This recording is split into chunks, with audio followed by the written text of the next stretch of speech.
Today, we're stepping into the world of luxury living where first impressions matter and behind the scenes service makes all the difference. This gentleman is concierge at one of Atlanta's most exclusive high rises. From discreet personal requests to making everyday life feel like a five-star experience. He is the silent force behind the city's most elite addresses. Let's find out what it really takes to serve Atlanta's top tier residents with an excellent style and poise. Tube heads, I introduce to you my brother, King Asim. My brother, thank you so much for having me. Yes, sir.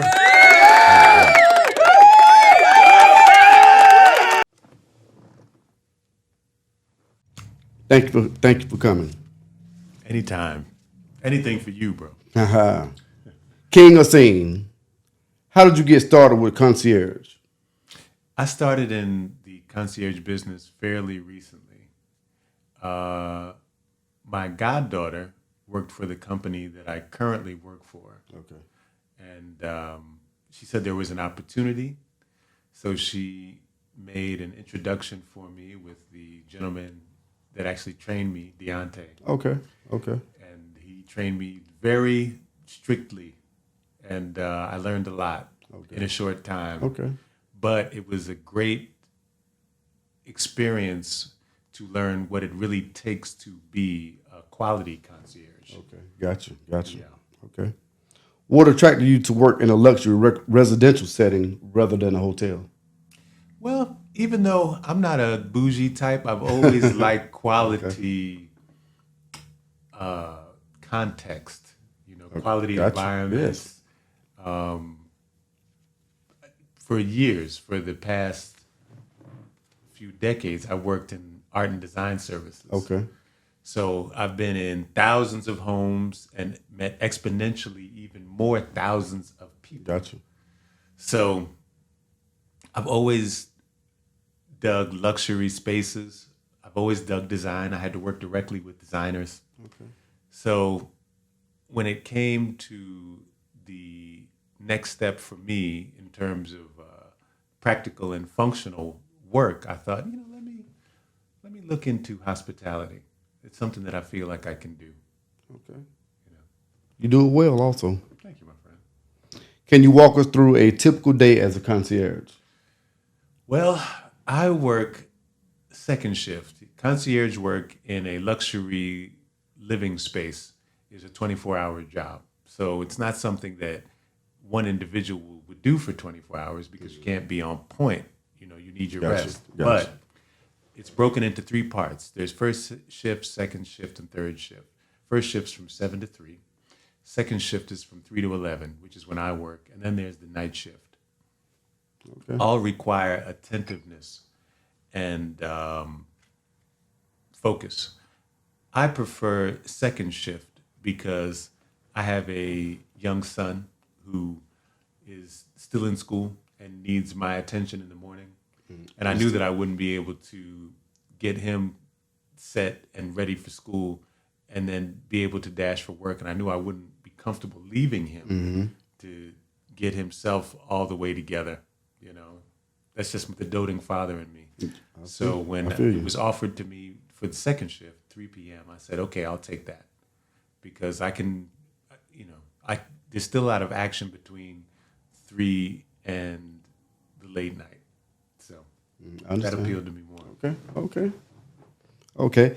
What are some responsibilities most people don't realize that you have? I think that the largest responsibility for a concierge is the management of mail and packages that come to and fro between residents and mail carriers.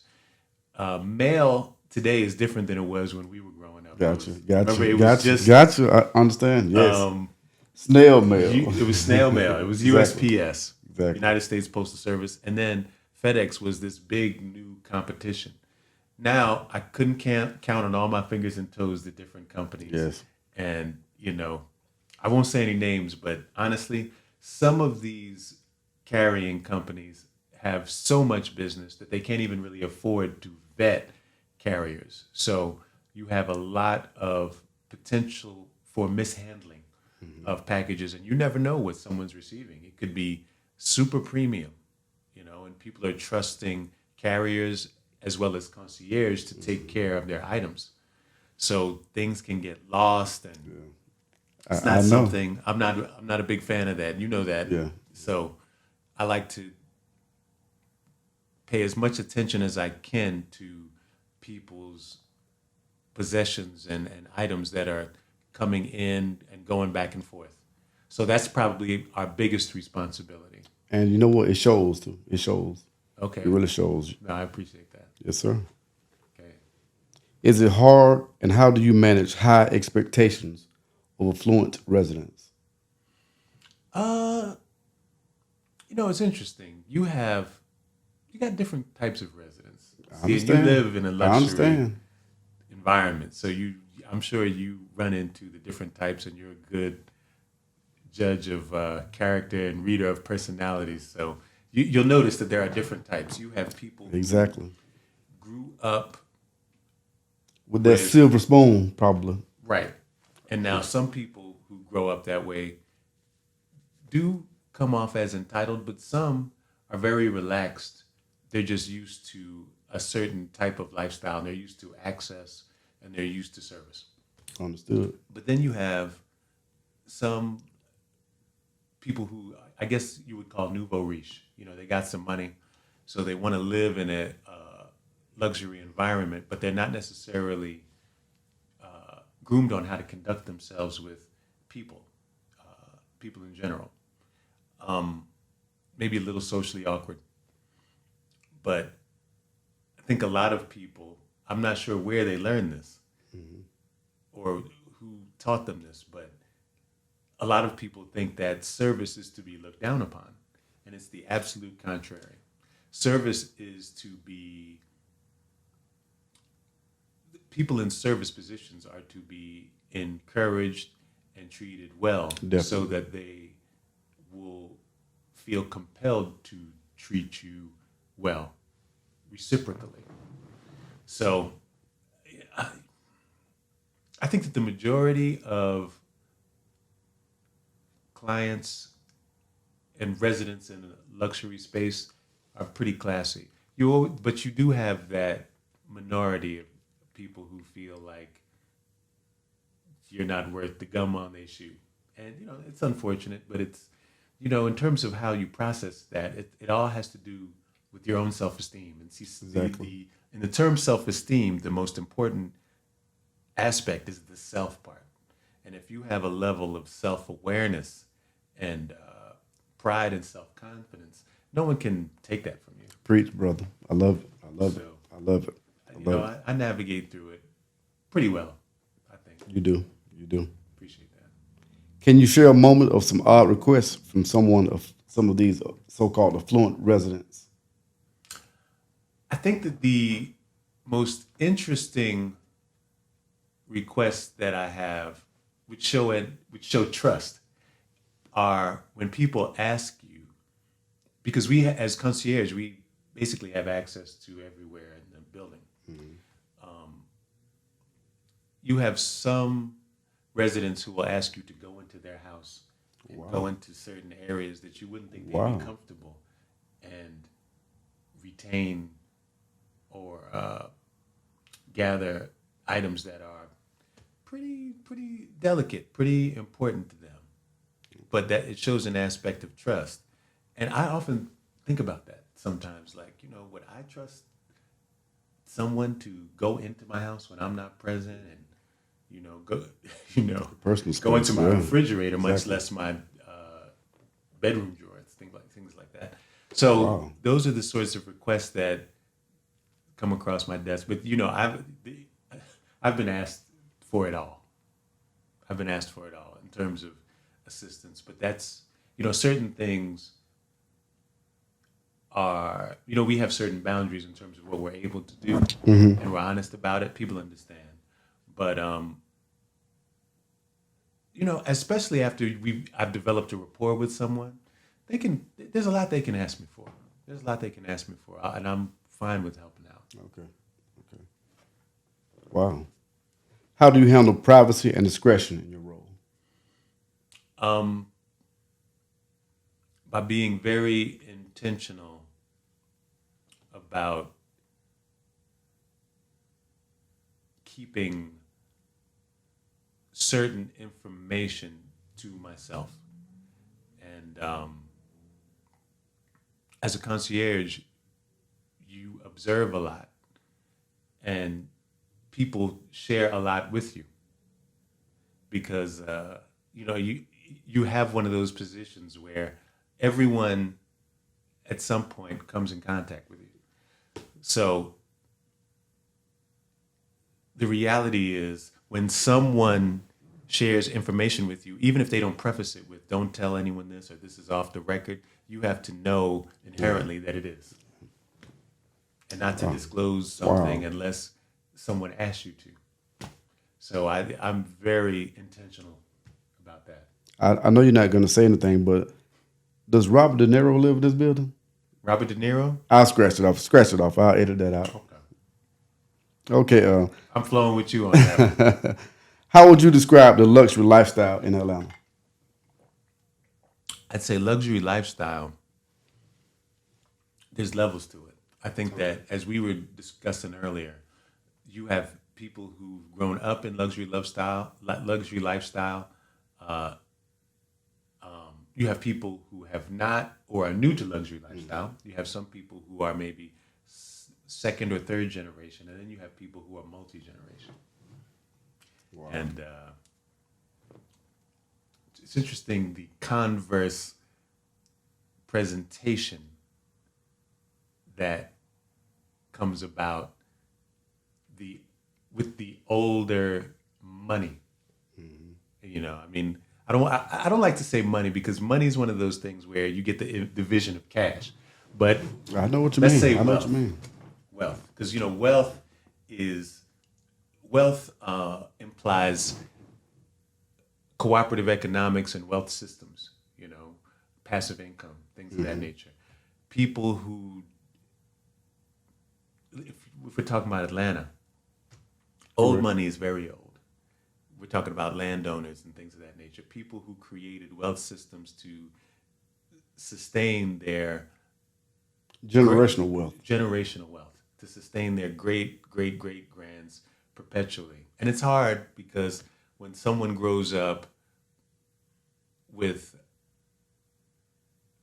that spoon in their mouth, a lot of times they're not as motivated to work. But what wealthy families often do is teach their children, you may be lazy, you may not want to work, but this is how we keep money. And if you want this lifestyle to end, you won't do this. But if you want to maintain it, this is what we do. And more maintain it than not. Some people will say, oh, these kids, they just squander all their money. That's not happening as much as people think it is. People, one thing, and it's funny, I used to joke about George Bush Jr. No. I used to joke about Donald Trump with this. People say, Donald Trump, he's dumb, he's this and that. I'm like, Donald is very smart at the things that he needs to do to sustain his position as Donald Trump. And the Trump legacy. Yeah, exactly. Yeah. Do you get extravagant or unusual requests from residents? If so, can you elaborate? Most residents like to be catered to, but you can tell who has class and who doesn't by people who don't offer to reciprocate. Wow. So if someone says, can you bring my food up? But they're not trying to tip you. Yeah, exactly. They don't have class, And it's not to, disrespect anyone or to make anyone feel awkward, but it's just one of those things that happens as a result of lacking awareness. Wow. And I learned that. I didn't know that happens. I'm sorry, I didn't mean to cut you off. No, it's fine, bro. Wow. You were saying you learned that where? I learned that in art and design. My brother, who actually works with us now, myself and another brother, Mike Fambro, we had relocated a couple who, after a full day's work, didn't tip us a dime. And when we left the place, Mike, who's a really emphatic cat, he just started screaming, because I had mentioned, I said classless. And he started screaming, classless. Oh, wow. And we just started laughing, and that just became a thing. Wow. But see, it's real. If no one has taught you reciprocity, decorum, and manners, it's going to reflect in your behavior. It is. And you'll forget, it is and it or does. you won't exhibit behavior that shows that you have been groomed. The world moves based on reciprocity. You know how they say, you wash my hand, I'll wash yours. That's what you do. Exactly. And if you want things to happen, I agree wholeheartedly. to continue I to agree. happen, you gotta, and you want things from people, you have to very intentionally reciprocate. Because the reality is, Yes. when people never forget Never. who takes care of them. And people come looking for the people who take care of them, who took care of them to take care of them. Like, what's up, man? You need something? Exactly. People, because you won't forget. Like I said, I worked in art and design for over 2 decades. I encountered thousands of people in thousands of homes. I remember everyone who tipped me. Wow. I mean, I could have not seen someone in 10 years and say, you remember things like that. You remember Of course, goodwill. of course, You remember of course you do, reciprocity. yes. So things like that are important. They're important. And we, as a community, I'm talking about us, there's certain things that we have to learn. We need to I agree. We need to learn. Preach, King. Preach. Can I call you King for short? Yeah, of course you can. Preach, King. I love it, bro. We need to, as a community, we need to understand our power first and foremost. We need to understand how much power and how much resource we have as a human resource, but also as an economic resource. As a community, we have more money as Black Americans than many countries on this globe. But we need to understand the importance of cooperative economics, supporting each other like we're doing here. Exactly. And wealth as compared to richness. Getting rich is accumulating money.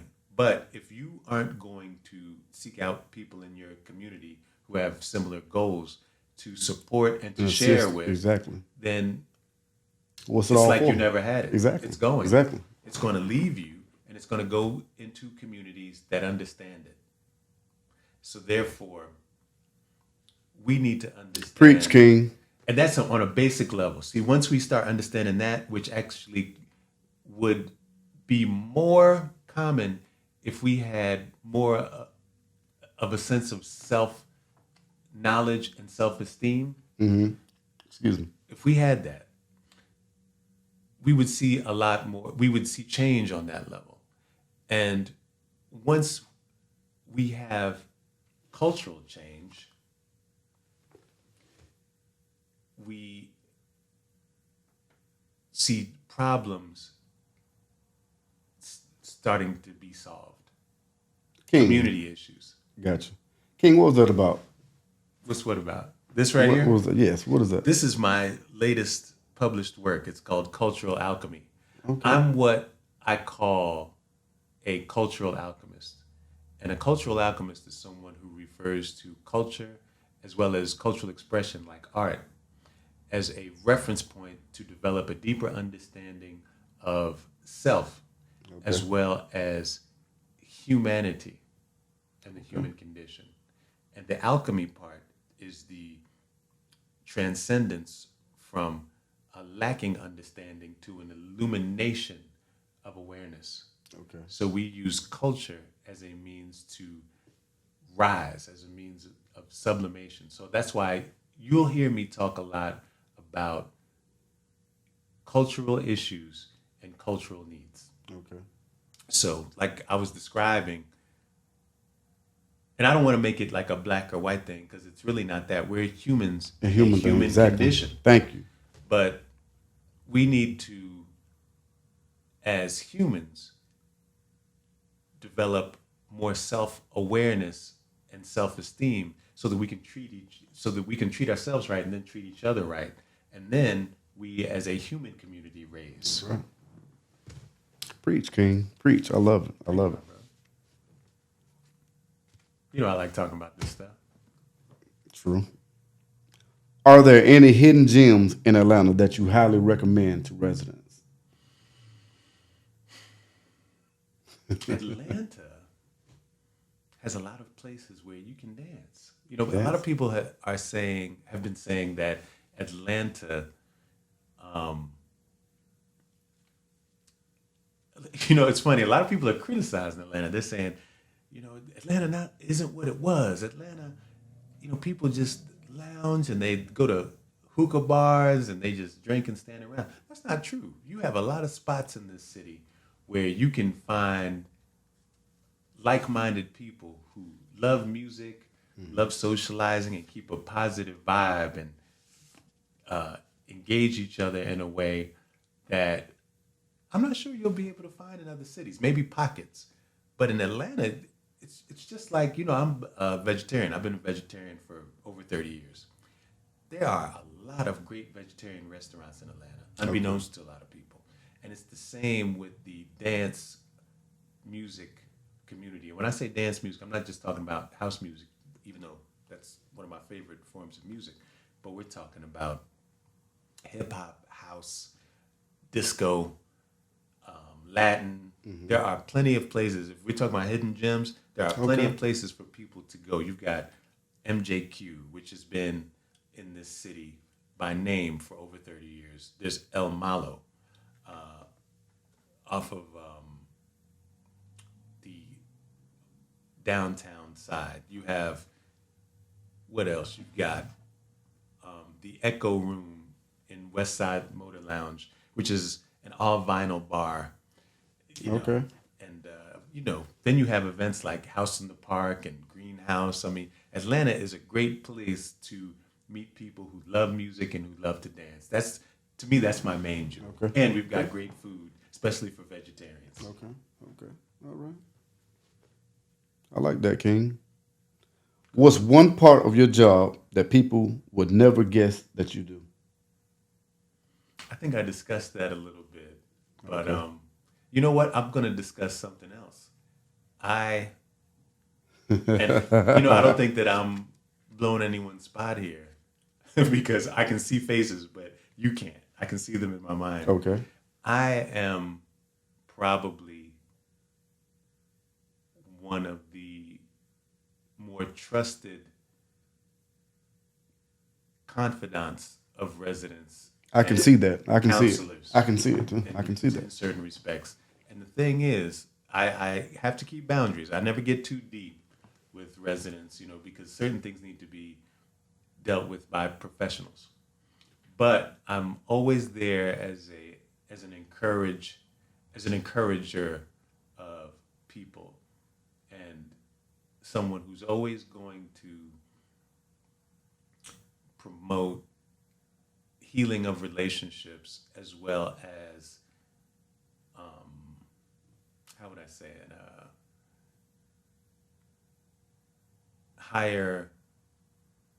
higher sense of self or self-esteem and family. You know, I'm big on family. Okay. All right. You are the man, the Thank king. you, brother. Do We can only reflect what Each we other. are That's in right. essence. That's right. That's right. So if I'm the man, you the man. I take it. I accept it wholeheartedly. I mean, look at you. I take it. Do you think the role of concierge has changed over the years? I'm sure that it has. I'm sure that it has because the world has changed over the years. We went from I don't know what age to the information age. Yes. And you know, if we live now in the information age, which we do, I guess we lived in a lack of information age before, except for the fact that there's always been libraries, but that libraries weren't as popular. When Google came to be, we were just a finger swipe. ended up a finger swipe away from learning things as well as having Everything. access to each other. So therefore, there's been a windfall of information for each of us. So there, if that's the case, whoever we were prior to the 1990s when the internet and technology began to boom and emerge, we have to be, okay, using the concierge as an example, there has to be a difference between the concierge of pre-90s and the concierge of today. We have to know more. We have to be more aware. We have to um, be more accountable for things that could be problematic, in terms of dealing with people. And also, I think it's always been a concierge job to inform people about things happening in the area. But now, with technology, we're expected to know more. Okay. So, yeah, there's got to be a difference. And since you touched on technology, this is going to be my final question. Sure. Do you see opportunities for innovation or improvement in your field? Definitely. And I would just cite subtle or minor things that would help. I mean, I'm not trying to make, I wouldn't try to put any um, information resource on the spot, but there are ways to make um, technology easier to process and make processes easier to make, how would I put it, to make,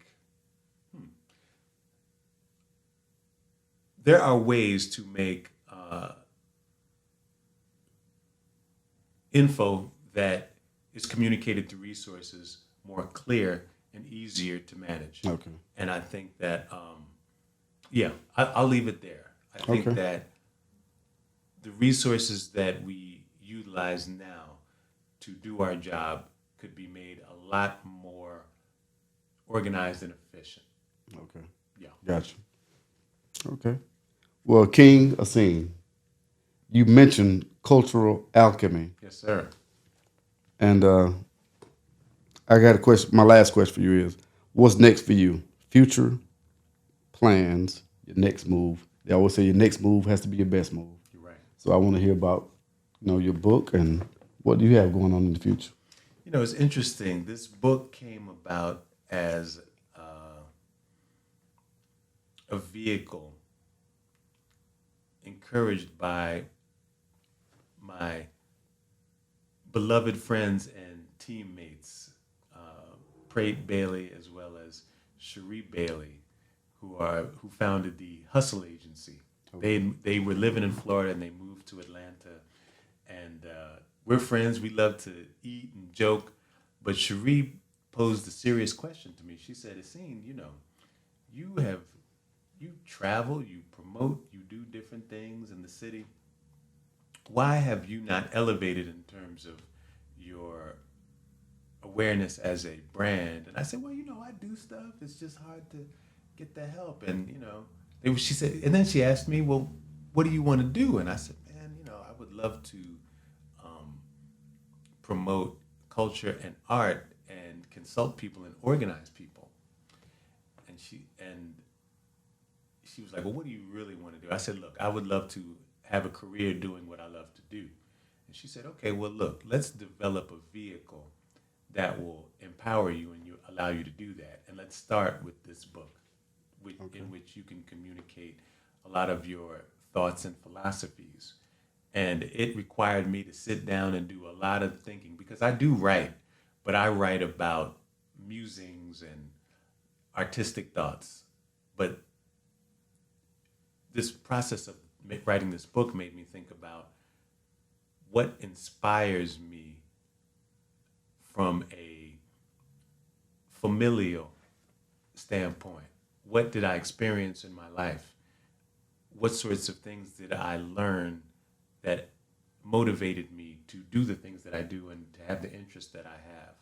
And this book actually serves as a journal for people who have creative ideas that they might have put on the shelf to actually develop some self-awareness and manifest some of the creative ideas that they have and self-actualize, like be the best person that they can be.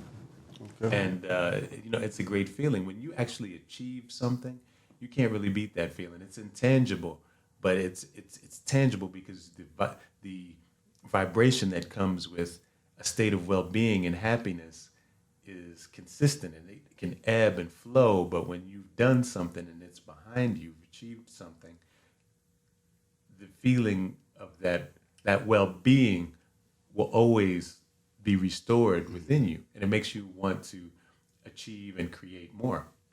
So that's something that I've experienced and I definitely wanted to share. Okay. So my book is the first vehicle that I've developed, and I also have merchandise. I'm into, you can't really tell, but I'm into fashion. I'm into art, as stated, music, dance. Why do you say you can't tell? I can tell. I can tell. I can tell. I appreciate it, but me, I keep it basic, black, and a lot of my money goes into my personal expenses and family, so I don't get to get as sharp as I'd like to be. But I like to create items for people to be sharp. As a visionary, I like to project on people and encourage people. Okay. So I like seeing sharp people like you. I appreciate it, bro. And I like to see how I can add on to that. So, I have merchandise and apparel that I'm developing. I have more books in the works. I have music projects that I'm doing, cooperative projects, artists that I'm developing. I enjoy concierge work because I learn a lot and I'm a people person. But in all actuality, I see my future in creating and promoting art on diverse levels. You're an artist. I can tell. You're an artist. You are an artist, yeah. But, that's in my family heritage. My uncle, my father's brother, he is a well-renowned artist from London, Sir Frank Bowling. He's a knight. He's knighted for his work. And, he was very influential to us, me and my brother specifically, but definitely his own sons and grandsons. He's still alive. He's 91. On my mother's side, I have my... Can I see? Sure, I don't mean to cut you off. I'm sorry. Apologize. I have my Uncle Rupert. Well, we called him Uncle, but he was my cousin, Rupert Cross. He was the first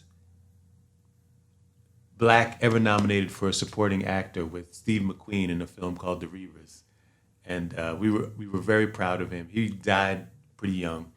But, film, art, music, this is, even though I come from a family that encouraged education and professional work, the artistic and the creative vibe has always been there. I have a cousin who's a model, actress, all of this stuff. We're a balanced family. I found out that my grandmother wrote plays and played the piano. I just did a podcast with my mother and my brother, and she told me about my grandfather singing, my grandmother playing. There's something about our culture and cultural expression that sustains us. And even if we try to suppress it, it's coming out. And that's why I discourage people from suppressing it. If you have a creative side or a creative inspiration, let it out so that you can live that out. Don't let anyone stunt your growth either. Absolutely. I have a question for you, King. Yes, sir. Now, this book, if I decided that I maybe want to pick it up and purchase it, how would I go about getting it? You can find it on Amazon, but I would prefer if you came to my personal website, which is www.king, K-I-N-G, Essene, spelled ESSEEN.com. If you point down like this, I can get my editing team to put that on as a ticker. There you go. Could you repeat it one more time, though?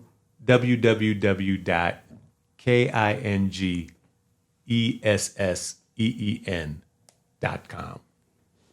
Go to this section for shop, and you'll find the book. You'll find shirts, mugs, hats, anything you want. But this book is important for you creatives and you hopeful creatives. Let it out. Unlock that creative within you. Be that cultural alchemist. Find out more about yourself and let that awareness inspire you to create and manifest and become the greatest you that you can be. King Essene. King, I appreciate it, man. Thank you for coming. My brother, I appreciate It's been a you. blessing. You have blessed my podcast, and I wish you many, many more blessings and keep doing great things, man. I appreciate you, brother. Hey, thank the you. feeling is absolutely mutual. I thank you. I really appreciate it. Peace.